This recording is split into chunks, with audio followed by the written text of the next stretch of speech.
আসসালামু আলাইকুম প্রিয় ভিউয়ার্স, সবাই কেমন আছেন? আশা করি শীতের আমেজে সবাই ভালো আছেন। অনেকদিন থেকে হাঁসের ঘরের ভিডিও করতে চেষ্টা করতেছি, সময় সাপেক্ষ হচ্ছে না বলেই করা হয় নাই। আজকে চেষ্টা করব আপনাকে সম্পূর্ণ ভিডিও তুলে ধরতে, বিভিন্ন তথ্য দিয়ে। এই যে জায়গাটা দেখতেছেন, এটা হাঁসের ঘরের চারপাশ। এটার আশেপাশে একটু মেরামত করে নিয়েছি নিজের মতো করে। আর যে গাছটা দেখতেছেন, এর নিচে আমি হাঁসের ঘরের জন্য জায়গা নির্বাচন করলাম। জায়গাটা মোটামুটি একটু ছায়াযুক্ত, রোদও পড়ে। দুপুর 12টা থেকে 2টা পর্যন্ত রোদও থাকে, যেটা হাঁসের জন্য সুইটেবল হয় আশা করি। যেহেতু হাঁস সাথে সাথে জায়গা করে ফেলে পানি দিয়ে, রোদ পড়লে এটা একটু শুকিয়ে যাবে দ্রুত হয়তোবা। আর ঠিক ঘর বরাবর নিচে একটু ছায়া থাকে, যেটা হাঁসের ঠান্ডার জন্য ভালো। হাঁস একটু ঠান্ডা জায়গা পছন্দ করে। আর জায়গাটা চারদিক থেকে ভালো সিকিউর করার চেষ্টা করছি আমি। এই যে এখন দেখতেছেন হাঁসের বক্সের সেটআপ করতেছি, এটা ডিম পাড়ার বক্স। এগুলোর মধ্যে ঘরের ভিতর দিয়ে যে হাঁস ডিম পাড়বে। অন্যান্য আমরা গ্রামে দেখি মানুষ খড়ে হাঁস পালন করে, যেটা হয় হাঁস ডিম ময়লাযুক্ত হয়ে যায় এবং কি ডিমগুলো পড়ে থাকে। কিন্তু এই সিস্টেমে করলে হাঁস বক্সে এসে ডিম পাড়বে, এখানে ময়লা হওয়ার কোনো চান্স নেই। আর মাচা সিস্টেম করছি যাতে করে নিচ থেকে ঠান্ডা তেমন অনুভূত না হয়, ময়লা করলে নিচে পড়ে যাবে এবং কি নিচে ফ্লোর হবে। আর ঘরের সাইজটা বলতেছি লাস্টের দিকে, নেট সিস্টেম করছি যাতে করে ময়লাগুলো নিচে পড়ে যায়।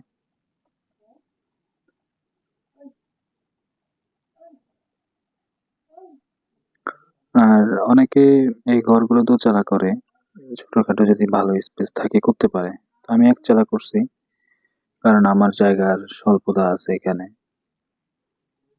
এখানে ঘরটা লম্বা হচ্ছে 4.5 ফিট এবং পাশে ঘরটা হচ্ছে 3 ফিট। আমি আবার বলতেছি, এই লম্বা হচ্ছে 3 ফিট, 4.5 ফিট এবং এই দিক থেকে ওই দিকে হচ্ছে 3 ফিট। আর ঘরের এই যে নেট, মাচার নেট থেকে উপরে টিন পর্যন্ত 3 ফিট হাইট।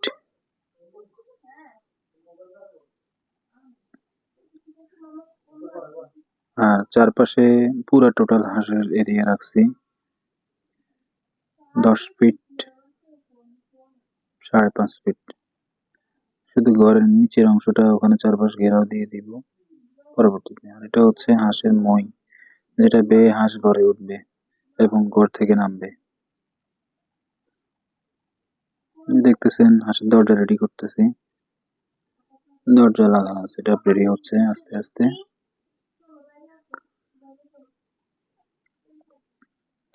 যদিও আমি আমার কাজগুলো নিজে করতে পছন্দ করি, আর এখানে একটা শিক্ষণীয় ব্যাপার হচ্ছে, আপনার কাজ যদি আপনি নিজে করতে পারেন অনেকাংশেই খরচ কমানো সম্ভব। কিছু যন্ত্রপাতি থাকলে আপনি নিজেই পারবেন এই ছোটখাটো কাজগুলো করতে। আর এর মধ্যে সমস্ত ভালোবাসা এতে মিশ্রিত থাকে নিজে করার মধ্যে। মোটামুটি ঘর অনেক অংশেই রেডি। যে দেখেন দরজা সেট আপ করার পরে ভিতরে মানে সিকিউর হয়ে গেছে। আর মোটামুটি এখানে রোদ ভালোই পড়বে, আলো বাতাস আছে এই জায়গাটাতে। সামনের চারপাশ চেষ্টা করব নেট দিয়ে ফেন্সিং করে দিতে, যাতে হাঁস বের হইতে না পারে, বাইরে থেকে ঢুকতে না পারে কিছু। এভাবে সিঁড়ির মাধ্যমে আস্তে আস্তে ঘরে ঢুকবে এবং কি বের হয়ে যাবে। আমি আসলে হাঁসকে পুরোপুরি ছাড়া রাখবো না, হয়তো সকাল থেকে দুপুর পর্যন্ত হাঁসগুলো ছাড়া থাকবে এখানে এবং কি দুপুরের পর থেকে 2টা-3টার পর থেকে আবদ্ধই থাকবে। আর এই ঘরে আমি অনায়াসে 6টা হাঁস পালতে পারবো। তো আমার ইচ্ছা আছে 4 থেকে 5টার মধ্যে রাখবো ইনশাল্লাহ। আর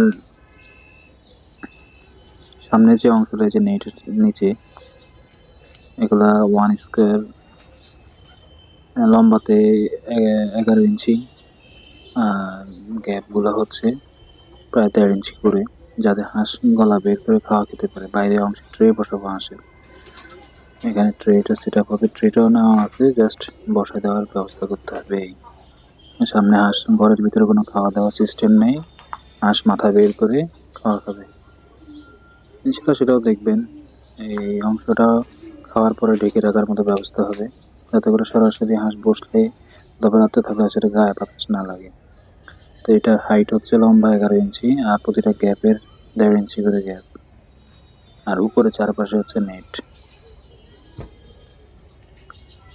এর ভিতর থেকে যে ডিম পাড়ার অংশটা, এটা খোলা,